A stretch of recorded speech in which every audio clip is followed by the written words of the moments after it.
like this. We had rumors like this following Akai's fall in 2005 as well. So I think you're absolutely right that these rumors precipitated the events that we saw. At the same time, there were critical failures of the interim government that allowed these rumors to reach the level that they did and reach the violence that we saw manifested. So I think you're right to point these out, but what I would stress is rumors like this are actually a constant in Kyrgyzstan. So we have to look at the structural environment that allowed them to bring about the violence that they did. What is the status then, the situation of those who remain loyal to Kiev and the others? How much strength and support do these groups have? Again, a good question, and one that actually a colleague from USAID posed to me, and I responded to the question this way: if it were so easy for the loyalists of Kiev to bring about this violence, and they talk about 500 men who did this. If it were so easy to do this in the first place, my question would be, why did it end so quickly at precisely the moment where Bakiyev and his supporters really could have brought down the regime? So I think the actual ability of Bakiyev and his supporters to maintain something protracted is actually quite limited, because if it stopped at right the moment where it really had the chance to bring down the government. Thank you very much. I'm going to, for the record, designate the staff directors to continue the questioning, if that's okay with the panelists. Unfortunately, these series of votes came up unexpectedly. I'm sure we're doing something important like naming a post office, so we can't miss that vote. But I appreciate it. And Hans, why don't you?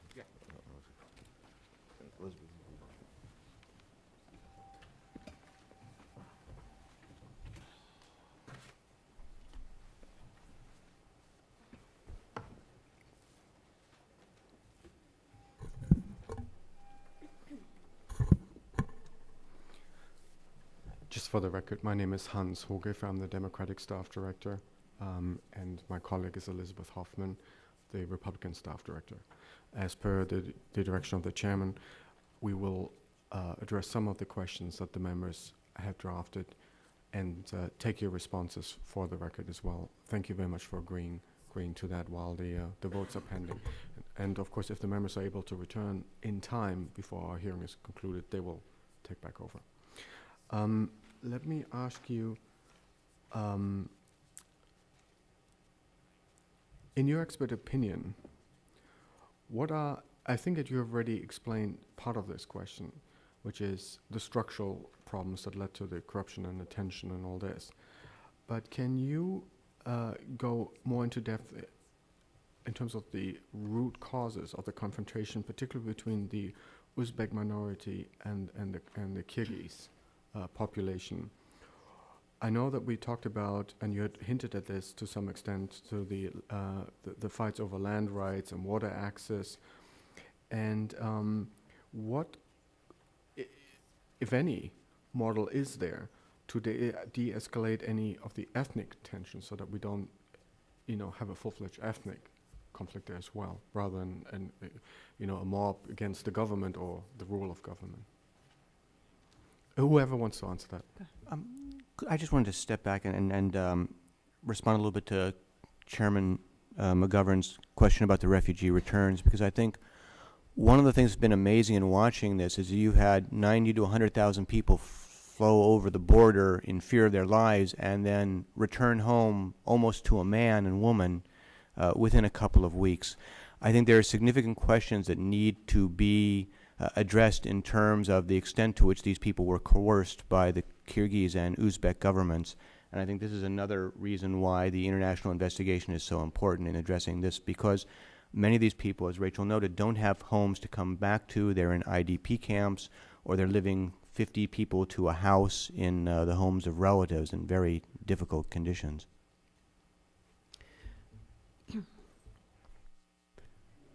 I'd like to add to that and then address your question, Mr. Holgriff. First, I'd like to say that I was rather surprised to see an assessment that by the UNHCR that the returns from Uzbekistan did not seem to be coerced, because the very statements that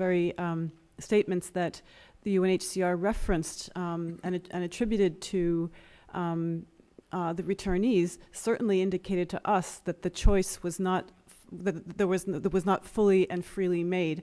I mean, the international standard for returns that on right to return is that on the rights of people who are displaced and with respect to their return is that returns should happen in an environment of safety and dignity, that there have to be guarantees of safety and dignity. And I don't think there's anybody who could say that the people that the refugees in Uzbekistan had any confidence that they were going to return to an environment of safety. They were still terrified. The people who we interviewed told us that they had tremendous anxieties, and certainly returning to an environment where there's still no tents set up, where they're going to have to live 50 people to a house, where their houses are in ruins. That is not a return in dignity.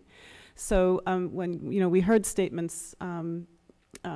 They were referenced in the UNHCR statement, and also things that people told Human Rights Watch about how there have been government officials from Kyrgyzstan, from the south, who would come to the refugee camps to say, you have to come back because you have to vote in the referendum. You have to vote in the referendum. And if you don't vote in the referendum, then, okay, you've lost your passport and trying to if you vote in the referendum now, then you'll get your passport back really fast. If not, well, we can't guarantee anything for you.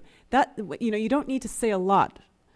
You don't need to say, if you don't come back, terrible things are going to happen to you. You don't need to say a lot to instill a lot, even further anxiety in people. I think some people clearly just wanted to get back to the rest of their families, but I think that there was a real push factor there.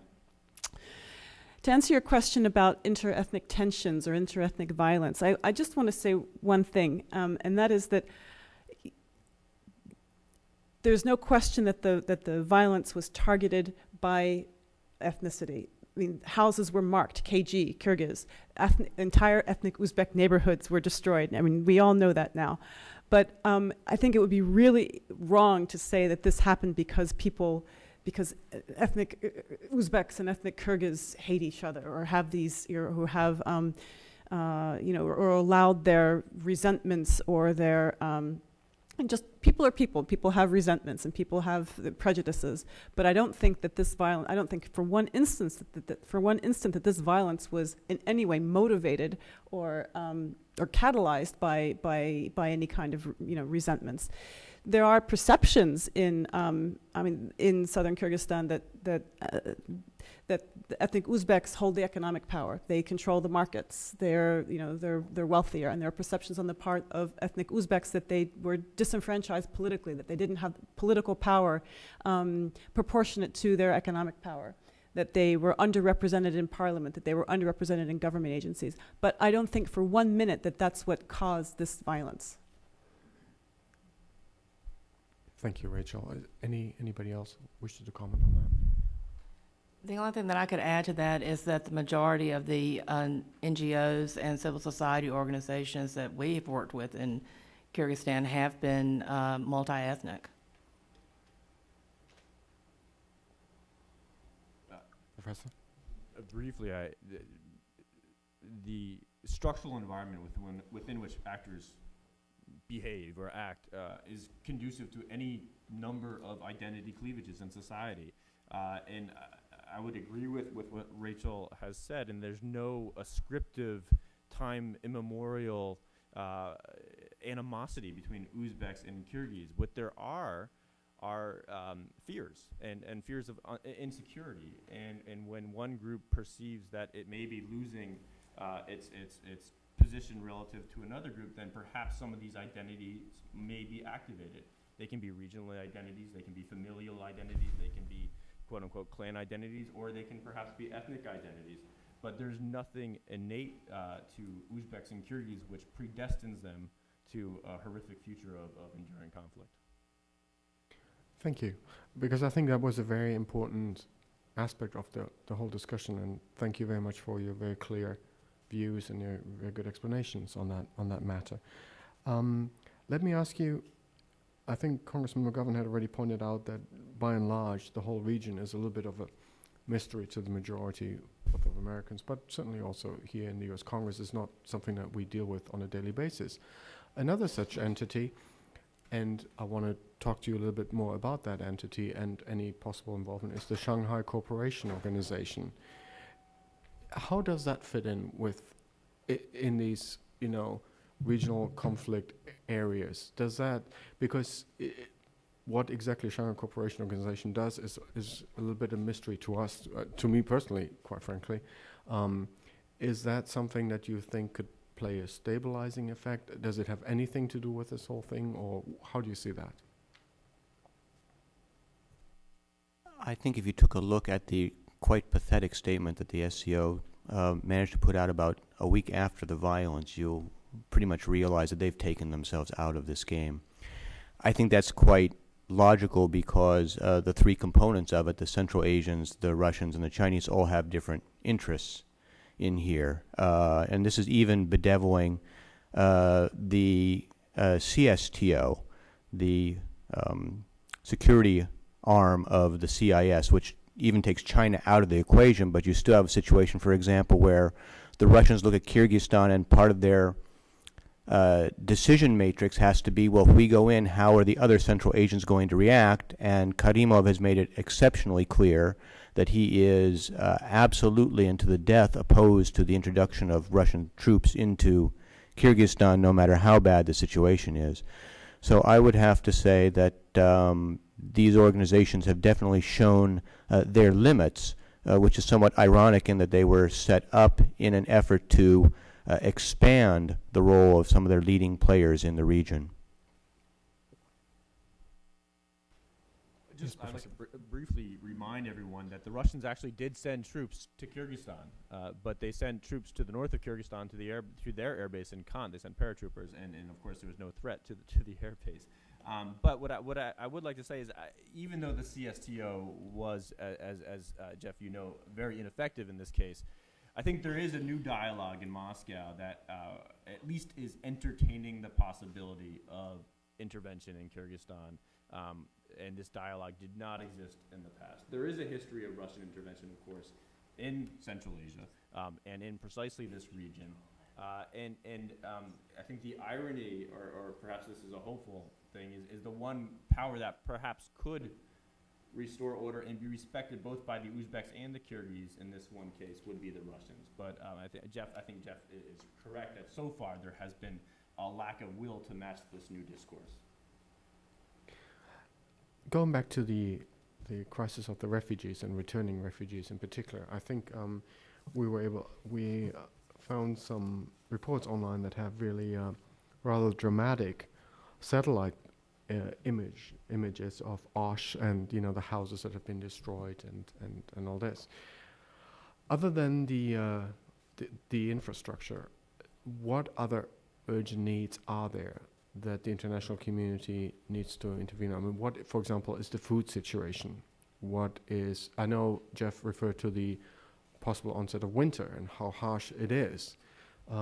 What can the US government and the international community do to basically take care of the most immediate needs? I mean, you know, it will obviously be quite a while before all the destroyed infrastructure can be replaced. But as these refugees are returning, what options do UN agencies and US government agencies really have, and where's the greatest need in your assessment?